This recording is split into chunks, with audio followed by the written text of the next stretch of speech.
তারপরে carry forward করেছে ছেলেরা এবং 4টে গোল করেছে, 8টা গোল মিস করেছে। গোল মিস করার পরে হতাশ না হয়ে তারা যে কন্টিনিউটিটা রেখেছে ওটাই। ম্যাচ জেতার মানে ম্যাচ আগে সঞ্জয় সেনের পেপটকটা কী ছিল? যেন বহুদিন বাংলা একটা খারাপ অবস্থার মধ্যে দিয়ে যাচ্ছিল, আজকে প্রথম ম্যাচে বড় জয়। আমার পেপটক বললেন, আমি অ্যাজ ইউজুয়াল বাংলার জন্য একরকম কথা বা ক্লাবের জন্য একরকম কথা না, জেতাটা আবশ্যক, নিজেদের শেপ রেখে খেলাটা আবশ্যক এবং 90 মিনিট তোমাকে লড়াই করতে হবে। আমরা যদি এই ভিডিওটা দেখি, আমি জানি না এই ভিডিও রেকর্ডিং হয় কি না, কারণ শেষ পর্যন্ত ছেলেরা লড়াই করেছে।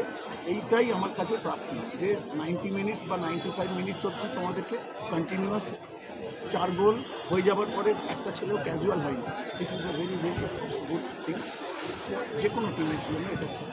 সঞ্জয় দা এরপরে বলো। প্রথম ম্যাচটা খুবই এক্সপেক্ট করেছিলেন ঠিকঠাক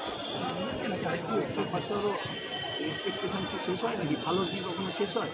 হ্যাঁ, ঠিক আছে, তারাও তাদের কাছেও তো একটা দায়িত্ব আছে। তারাও জানে কয়েকজন প্লেয়ার এখানে যারা গত বছর ছিল কোয়ালিফাই করতে পারেনি, তাদের আত্মসম্মানও তো আছে।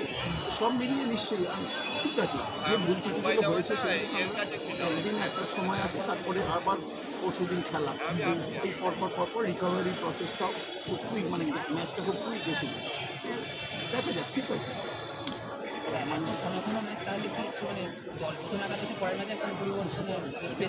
কারণ আমরা একটা দেখে নামতে পারি, এটা আমাদের অ্যাডভান্টেজ আছে যে ওই ম্যাচটার রেজাল্টটাও আমরা দেখে নামতে পারি।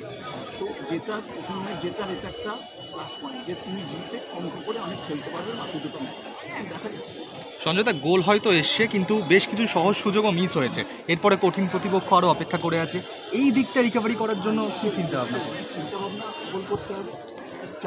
বললাম তো 8টা গোল মিস করে 4টে গোল করেছে, তারা তো হতাশ না হয়ে কিপ পেশেন্স আমরা যেগুলো লিখে রাখি বলি, সেইটা তারা মেনে ধৈর্যের পরীক্ষা। তারা, আমি হাসদাকে ভাবছিলাম তুলে দেবো, যখন পেনাল্টি মেরেছে আমি আমার ছেলেদের বলছি 2 মিনিটের মধ্যে ও আরেকটা গোল করে, এবং 1 মিনিটের মধ্যে সে একটা গোল করেছে।